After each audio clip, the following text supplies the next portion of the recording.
and because our IT guy is a genius. Amen. I don't remember. Good morning. Before we start, just a reminder, if you would like to offer public comment, please press the raise hand button or dial *9 if you are on the telephone. Anyone wishing to offer public comment, please press the raise hand button or dial *9 if you are on the telephone. You will also need to state your name for the record and state where you live, or if you are not a resident of Philadelphia, that you are a Philadelphia taxpayer. So good morning, everybody. Today is June the 10th, and this is a meeting of the Philadelphia Board of Elections Return Board. Is there any public comment? Yes, there are several public comments. Please begin. State your name for the record. First comment is Zoom account. Please state your name for the record. Hi, can you hear me? Hello? Just barely. Okay, is this better? You're kind of breaking up. Okay. My name's Sophia Gluskin-Braun. I'm here to say that, you know, it's really, really important to me that the election be accessible to everyone, the upcoming election be accessible to everyone.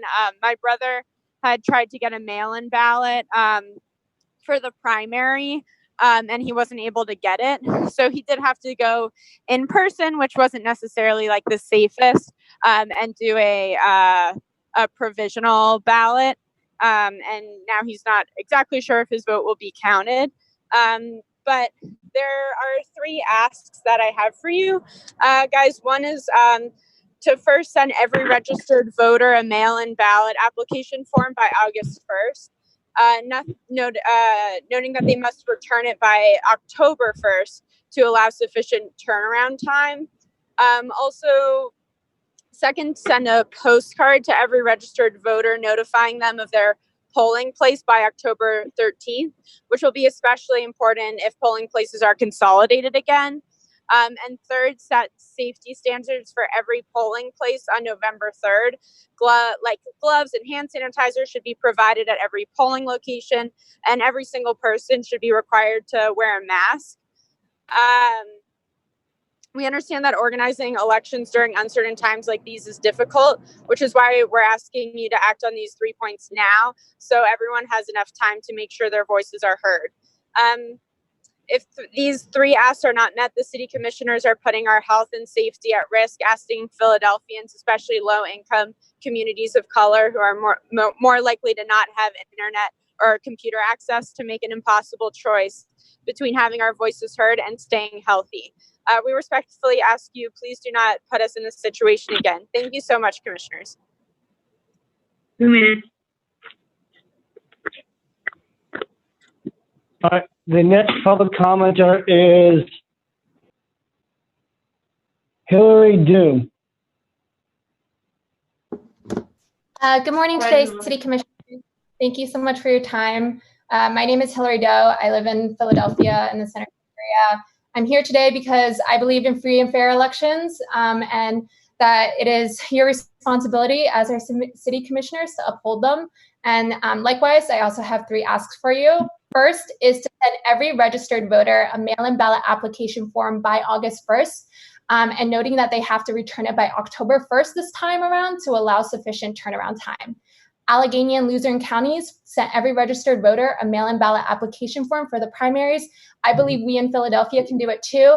We must do everything to ensure those without access to internet and computers can vote safely. Second, send a postcard to every registered voter notifying them of their polling place by October 13th, which will be especially important if polling places are consolidated again, so people know where they have to go to vote and they can make a plan if they want to apply for a mail-in ballot.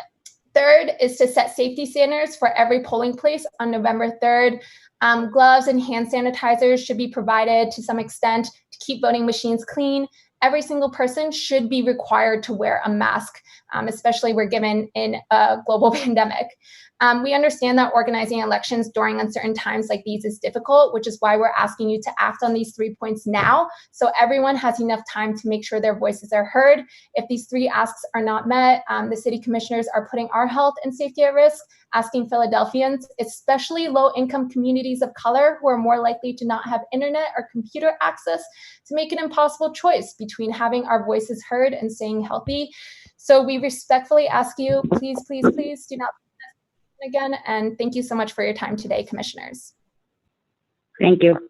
The next public commenter is Nick Manai. Go ahead, Nick.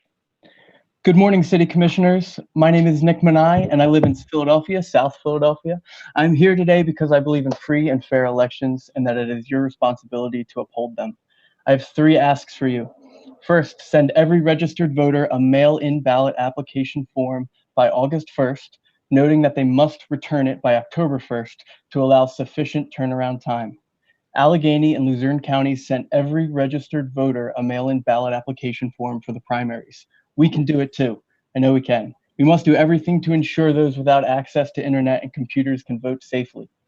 Second, send a postcard to every registered voter notifying them of their polling place by October 13th, which will be especially important if polling places are consolidated again. Third, set safety standards for every polling place on November 3rd. Gloves and hand sanitizer should be provided at every polling location. Every single person should be required to wear a mask. We understand that organizing elections during uncertain times like these is difficult, which is why we're asking you to act on these 3 points now, so everyone has enough time to make sure their voices are heard.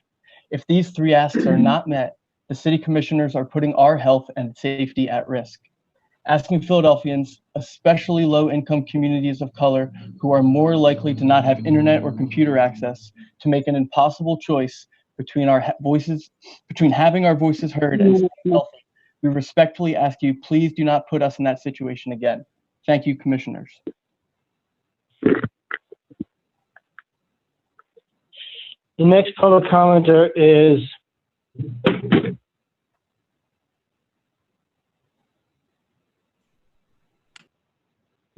just Barbara. Barbara, please state your name for the record, and if you're a Philadelphia resident. Yes. Hi, good morning. My name is Barbara Halpern, and I'm a resident of the city of Philadelphia in the Fittler Square section of the city. And I am also here today because I believe in free and fair elections. And I'm so glad that you are in an elected position so that you can uphold that concept. And I have the 3 similar asks, what we can do to make that happen. And obviously we need to get mail-in ballots to everybody. And it needs to be by August 1st, so that they can fill them out and have enough time to do it, to return it by October the 1st. At that turnaround time is obviously essential based upon our experience from the primary. And I'm so glad we had that experience so that we're ready for the general election in November. Secondly, I do think that people need to know their polling place earlier so that they can make the appropriate arrangements. So if you get those the postcards to people about where their polling place is by October the 13th, that is especially important, especially considering the fact that even if people's polling place goes back to where it was, they now may have voted at a different location, and it can be very confusing. And thirdly, I agree that people have to perceive that the polling places are a safe space for them, so that all safety precautions in terms of masks and having sanitizer available are so important. And I look forward to continuing to work with you to make that happen. And I know as our elected officials, that's what you want as well. Thank you. Thank you. The next public commenter is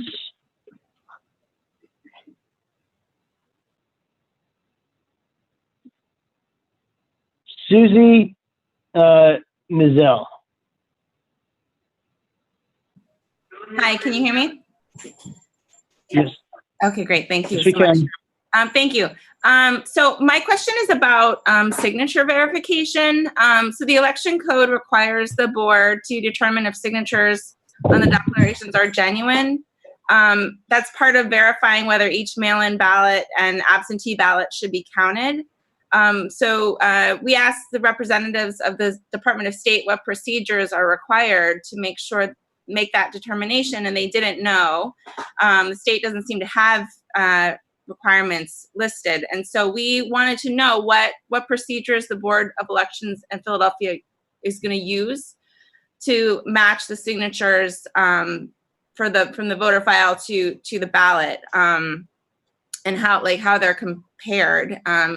If the staff that are doing the comparisons are trained in signature analysis, and then what happens if there's doubt about the signatures matching, like who that gets escalated to, if the voters with a questionable signature will have a chance to correct that, and if they'll even be notified.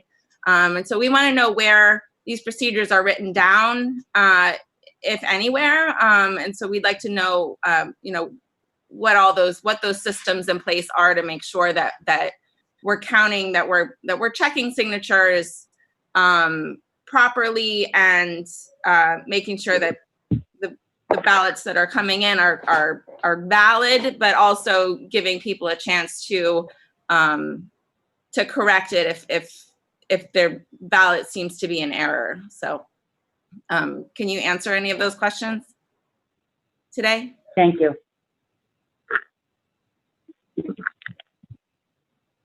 The next public commenter is Dlane Gallagher. Go ahead, Diane. Diane Gallagher. I'm Dlane Gallagher. Good morning, City Commissioners. I'm here. Good morning. Good morning. Good morning. I'm here because I believe in fair elections that make it possible for every and all registered voters to have the opportunity for their voices to be heard. I've lived in Center City, Philadelphia since 1971 and voted in every election since that time.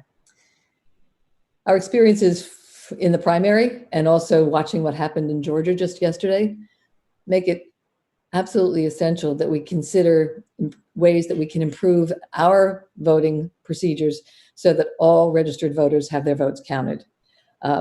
I'm here today to ask those same three things of you that some of the others who gave comment this morning have also asked, that every registered voter in Pennsylvania receive a mail-in ballot application form by August 1st, not later than August 1st, that they must complete and return to be returned no later than October 1st to allow enough turnaround time. Other counties in the state have done that.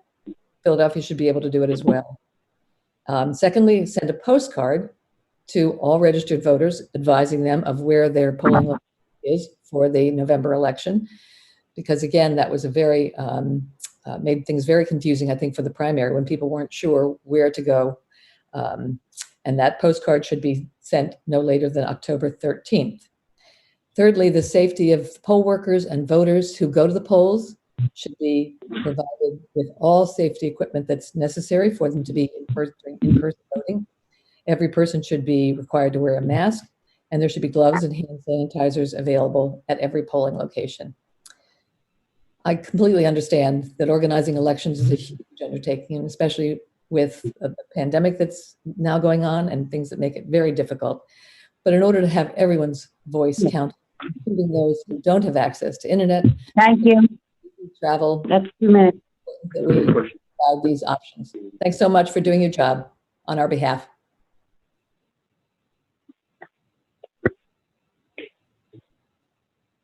So we are going to suspend public comment for a moment or two, because we have some business to take care of as the return board, and we need our staff to be able to return to that business. So we will suspend hearing public comment, and we will proceed with a report from Garrett T. Good morning, Commissioners. I just have a couple quick issues regarding the viability of some absentee mail-in ballots. The first example I have here is where a voter left the entire declaration blank. However, it appears that she has signed the front where the return address would go normally. And I have here an example from our Shore system as well of her signature on file.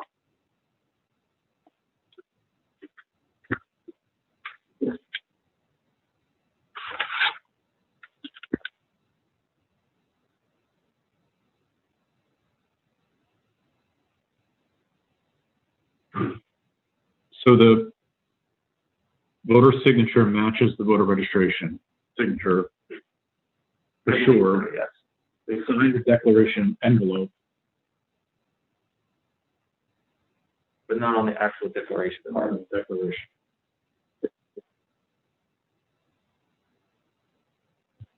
Do you have a lot of these so far? So far, roughly 20, although I haven't reviewed all of the no signature group yet, so there may be that may be true. Oh, I see. Because it looks like no signature when you're reviewing it so here. The staff knew to just put that aside as a no signature. They haven't been reviewed whether there's anything on the front yet. And do we have any guidance from Department of State or anybody on it? Not that I'm aware of. So on the one hand, you've got the voter, right? For sure. It's her signature. She signed the declaration envelope, but she didn't sign the declaration. I believe when this has been reviewed in past elections that we've accepted these ballots.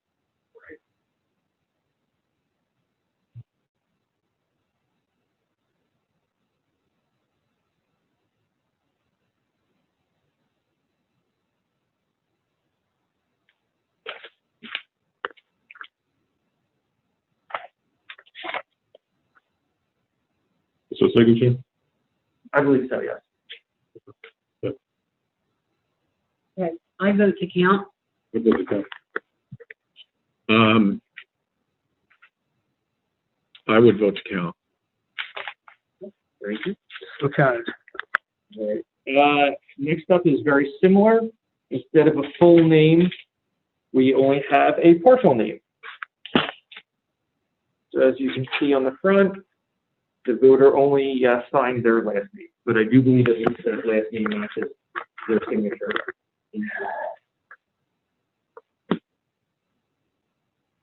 Well, when we check the Shore system, is there another individual with the same last name at that address? I don't believe so, and there is a label on the back indicating that this is theirs. Yes. Yeah. The signature does match. The writing seems to match and the writing on there too. So I'm struggling with it a little bit, just like the last one, because the voter is not signing the declaration. Right.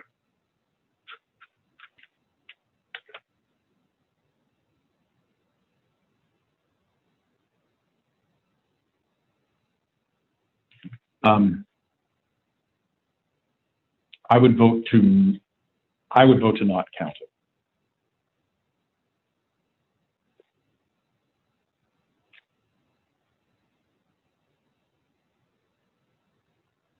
I would vote to count it. I would vote to count it. My last issue is we have ballots that were sent to us from other county boards of elections where our ballots belonging to our county were submitted to their county. And for the first three examples, the first two actually have timestamps from the other county. You can see here, Delaware County timestamp this ballot June 2nd. We also have from Lehigh County. There's two ballots here that were also well, appears only the first one was timestamped. No, both of them were. Both of them are timestamped June 2nd by Lehigh County. And a third one here, this came from Chester. There is no timestamp from the other county. You can see that timestamp, that's ours. When did we get these? When did we receive these? So the 9th.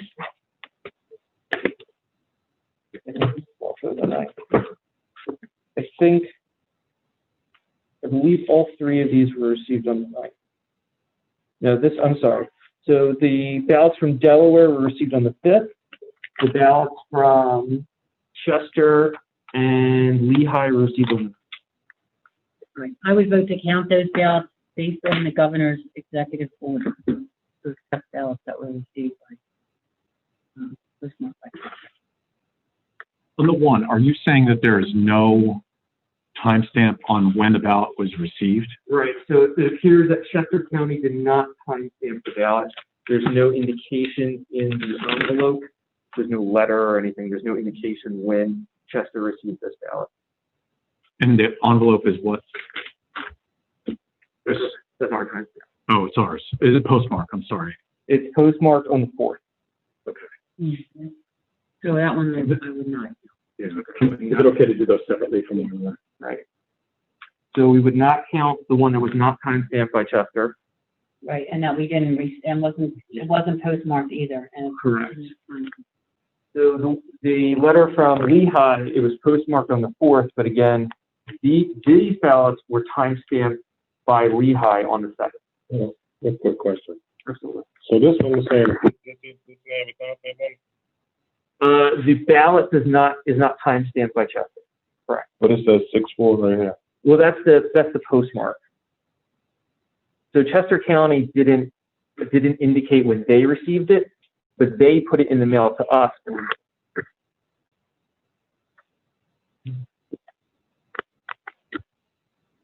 I vote no on this one. I also vote no. Because we don't know when it was We received. don't know when they got it. Correct. We do the same thing with voter registrations, is that correct? I'm not aware.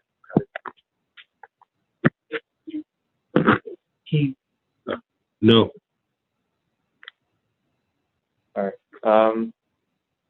But these You do them each separate. Okay, I'm sorry. Sorry about that. No, it's my fault. We're reading them all up at once. So for Lehigh County, the envelope is timestamped on the 4th.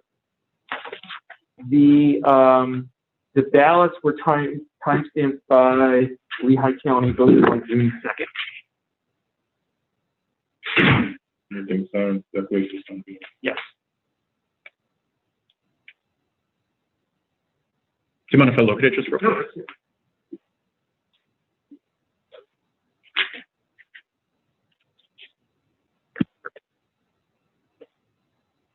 So received on or before election day. Correct. Before 8 p.m. on election. Signed. So I would vote to count these. And there is a letter that came with it that says they were put in a Lehigh County drop box and received before the deadline.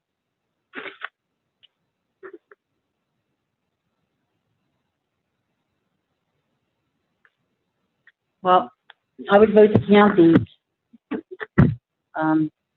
because we got them in a timely fashion, and the county made an effort to get them to us timely.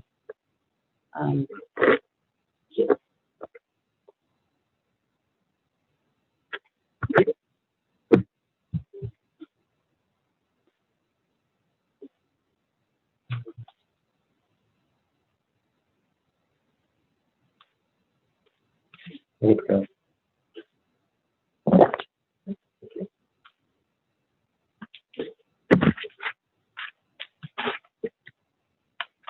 Okay, and then the last example is from Delaware County.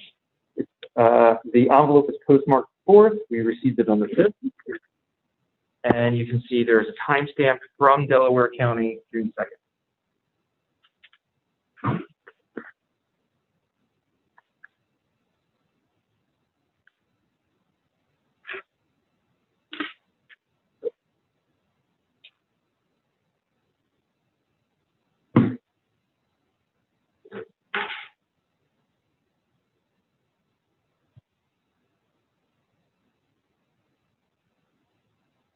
And it has to be by 5 o'clock, right? By Or 8, that's right.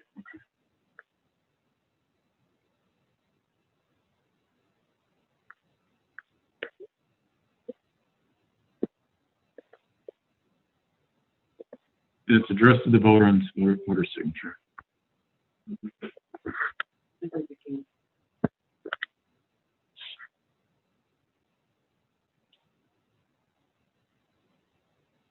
Go with the count. Okay. Let's count. I'm sorry to muck things up. I have to revisit the first one real quick. No, I'm sorry. The first one that we looked at, where the signature is on the front.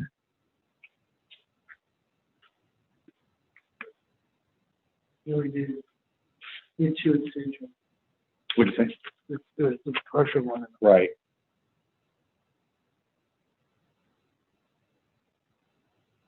Unfortunately, I have to vote to not count this one, but we still count it. Okay.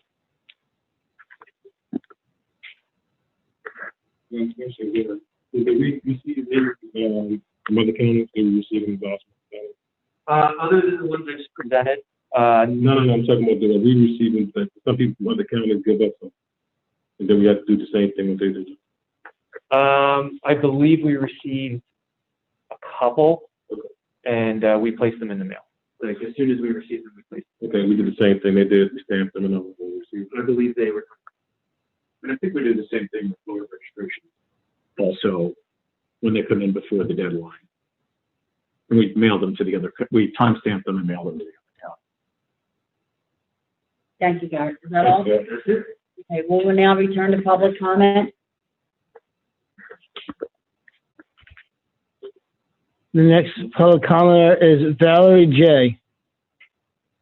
Good morning, Ms. Good morning. My experience with voting by mail is that applications should be received early, at least by August 1st, and that people receive postcards letting them know where their polling places are, because as a person that is partially disabled, thank God I voted by mail, because they changed my polling place and I received the postcard the day before the election. You have seniors and people that are partially or disabled that it's difficult for them to get to polling sites. So it's indicative that they receive this information early to ensure a fair and free election. The other thing is our safety. Is there any way that people can be given masks if they show up without one? Some people don't have them. Also, hand sanitizer to ensure the safety and the health of the voters. And that's it. Mine's is short. Thank you. The next public comment. Next public commenter is Rich Garella. Good morning, Ruth. Rich is up. Good morning, Rick. Good morning, commissioners. Commissioner Deeley, I reserve my full 2 minutes and I'll let you know if I'm done before then, okay? During the board meeting of January 15th, you made a rule on your own authority that public comment is not an opportunity for dialogue or Q&A. Given that you have no right to limit the public's comments, it seems you are saying that board members can't answer questions from the public. Since then, many members of the public have asked questions in this forum and have been disappointed. Even Representative Chris Rabb got shut down last week. The fact is that you are not only permitted to answer questions from the public, but officially encouraged to do so by the Open Records Office. So I'll ask a question. As a member of the public that you serve, in hope that I can get a simple answer, the question is for Commissioner Al Schmidt, and it is, Commissioner Schmidt, are you allowed to answer questions here in the public meeting? Mr. Garella, it's the public comment section of the meeting. Right, so I'm asking you, since you're allowed to answer by law, are you allowed by Commissioner Deeley to answer questions if you so wish? Could you if you wanted to? A simple yes. Mr. Garella, the public comment section of the meeting. So you can only repeat, are you only allowed to say that? Has Commissioner Deeley instructed you that that's the only thing that you can say? Because that's very disappointing that you've abdicated your role as an independent elected official. You should be free to really answer any question that you want to the best of your ability. Is that, so you're saying that you're not permitted to answer that in any other way than to repeat that one phrase? Mr. Garella, this is the public comment section of the meeting. Wow, this is really impressive. Just that one phrase is I guess is a rule, or you just refuse to engage any member of the public on any question that they might ask. Are you choosing not to answer, or? It's very 2 strange. minutes, Rich. I guess I'm out of time, but I think I got my answer. The next public commenter is Natalie Frescaiuzzi. Good morning, Natalie.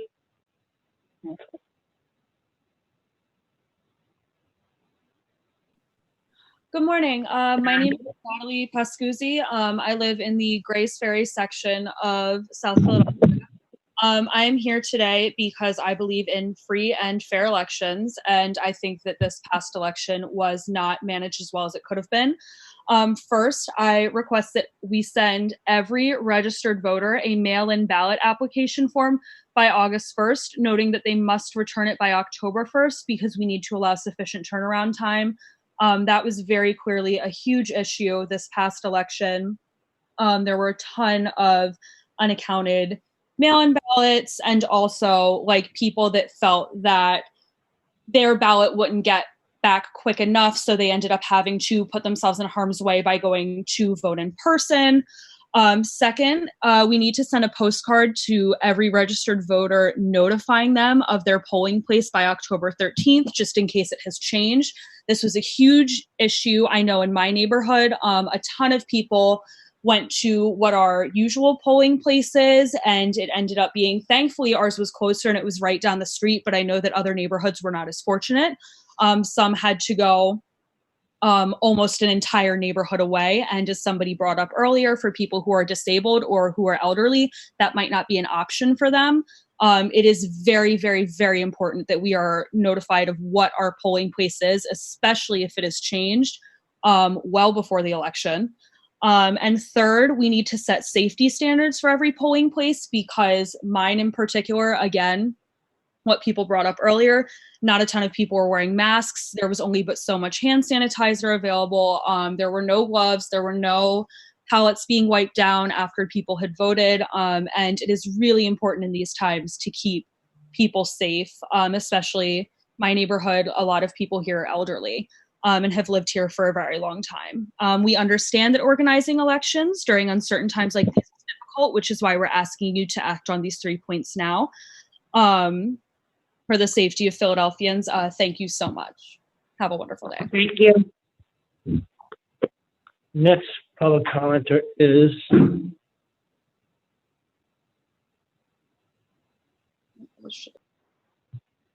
Elise Reynolds. Good morning. Good morning, commissioners. My name is Elise Reynolds, and I live in the Walnut Hill neighborhood of West Philadelphia. Thank you for your work to administer last week's primary election. I'm here today because, like you, I believe in free and fair elections, and I know that it is your responsibility to uphold them. This spring, I saw that this global pandemic threatens our ability to ensure that everyone's voices are heard. It threatens our democracy, and you all have the ability to implement changes to push back against this. I would like to echo the 3 requests of others here today. First, send every registered voter a mail-in ballot application by August 1st to ensure that everyone, not just those with internet access, can return their applications in a timely manner. Other counties in Pennsylvania did this, so we can too. This will also help you by giving you more time to process applications and ballots. Second, send a postcard to every registered voter, notifying them of their polling place by October 13th to confirm whether voters will be going to consolidated or unconsolidated polling places. Third, please set safety standards for every polling place on November 3rd. We understand that organizing elections is more difficult than ever right now, which is why we're asking you to act immediately so everyone has enough time to make sure their voices are heard. If these three asks are not met, you all are forcing us to make an impossible choice between having our voices heard and staying healthy. We respectfully ask you to act on these 3 points without delay. Thank you, Commissioners. Thank you.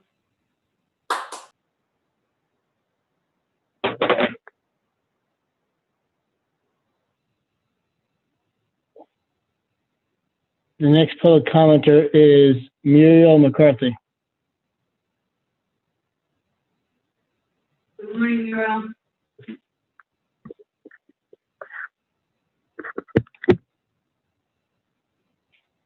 Muriel? Muriel? Let's see.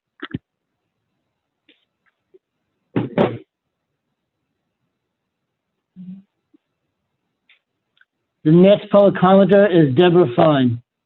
Deborah? Hello, this is Deborah. Good morning. I would like to echo the same 3 things that everybody else has been discussing because they're very important. That all mail-in ballots are received by registered voters on August 1st so that they have the time to return them by October 1st. This year, it was in the primary, people were getting them at last minute. Second, I would also like to request that postcards notifying all registered voters of their polling place be received by October 13th, which is especially important since we screwed up. We changed them in the primary and now we have to change them back again possibly, and people won't know where to go.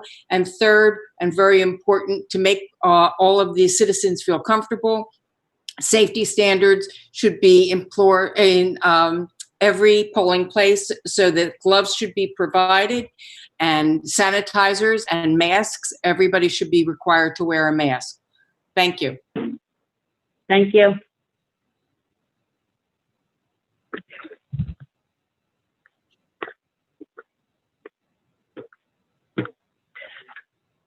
The next public commenter is Emma Tramble. Good morning, listeners. First, I want to congratulate the people working in the back end processing all those ballots. It was pretty amazing that they got through most of them. My comment is about the agility of internet-based information from the Commission. I do find PhiladelphiaVotes.com to be a great resource, but during the last election, I did find that the website was either woefully behind or information was unavailable. And an example is that the Dropbox was actually up at City Hall many days before it was actually advertised on PhiladelphiaVotes.com.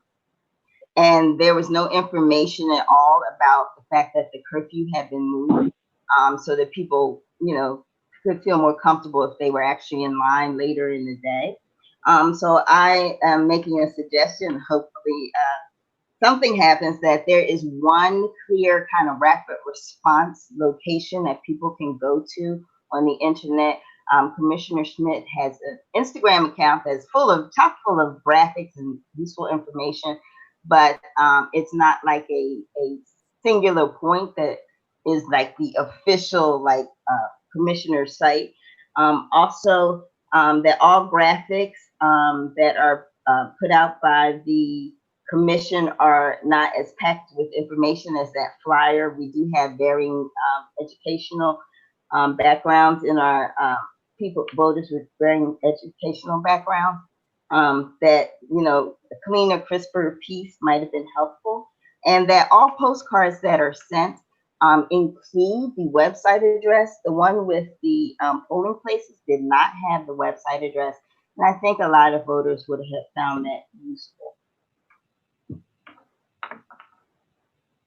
Thank you.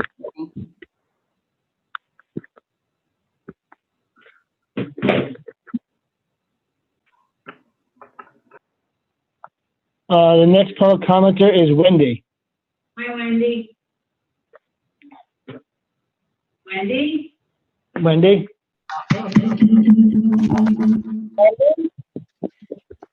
Okay. Hi. Wendy? Hi, Wendy. Go My ahead. name is Wendy McCoy, and I live here in Southwest Philadelphia. And I was really excited to be able to do the mail-in ballot. My husband and I did that early in our, in this whole process. But talking to my friends and my neighbors, I was surprised how many of them were unaware of it. They didn't know the process. They didn't know they had to send for an application first.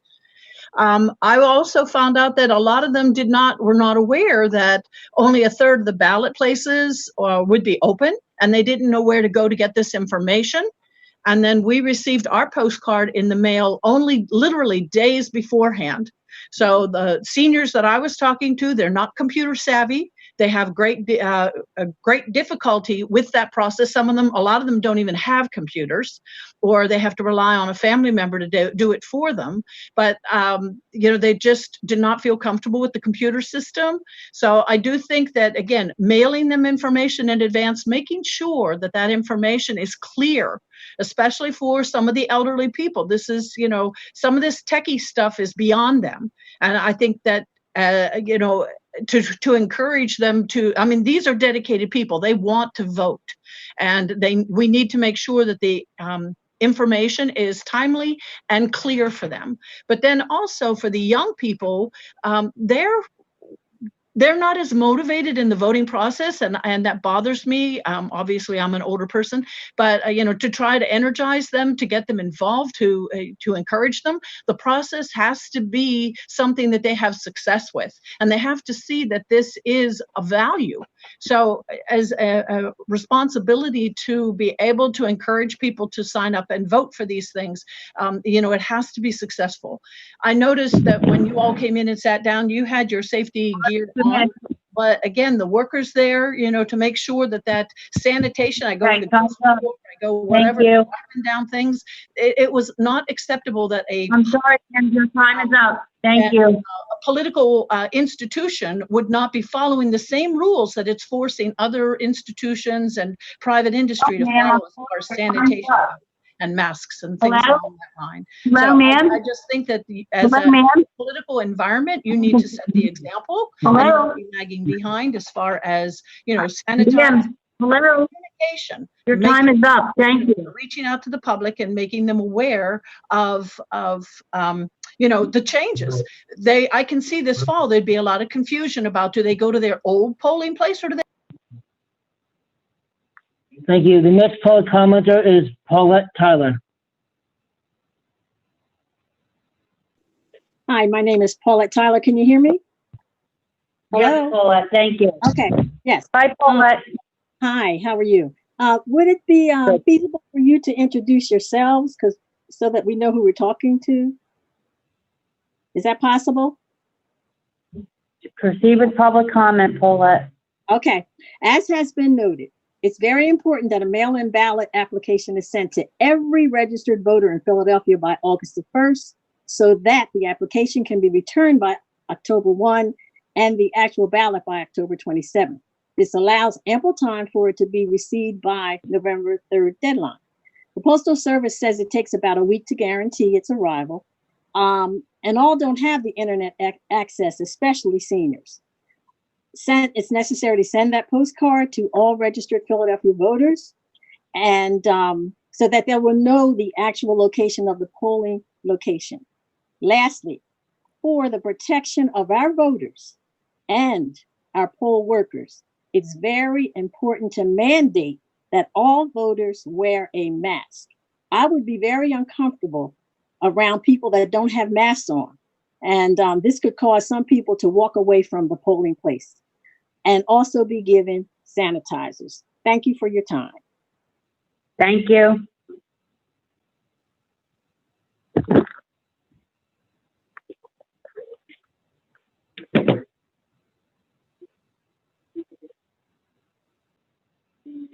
The next public commenter is Alexandra Mercedes. Good morning, Alexander. Alexandra, good morning. Good morning, City Commissioners. My name is Alessandra Hankinson, and I live in South Philadelphia. I'm here today because I believe in free and fair elections, and that's your responsibility to uphold them. I have 3 requests. First, send every registered voter a mail-in ballot application form by August 1st, noting that they must be returned by October 1st to allow sufficient turnaround time. Allegheny and Luzerne counties sent every registered voter a mail ballot application form for the primaries. We could do it too.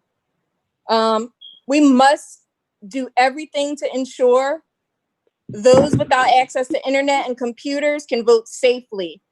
Second, send a postcard to every registered voter notifying them of their polling place by October 13th. This will be especially important if polling places are consolidated again. Third, set safety standards for every polling place on November 3rd. Gloves and hand sanitizer should be provided at every polling location. Every single person should have required to wear masks and gloves. We understand that organizing elections during uncertain times like these is really difficult, which is why we're asking you to, really take these 3 points into account. So everyone has enough time to make sure that their voices are heard. And if these 3 asks are not met, the city commissioners are really putting our health and safety at risk, especially low communities of people of color who are more likely to have no internet or computer access. We respectfully ask you, please do not put us in that situation again. Thank you, commissioners. Thank you.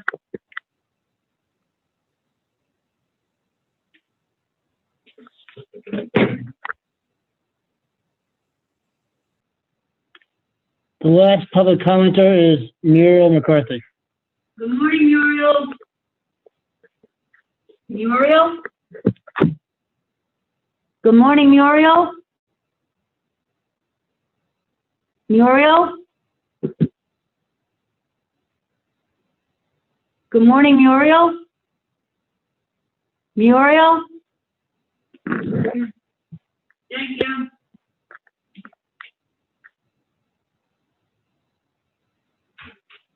There are no more public commenters. Thank you. Yeah, adjournment.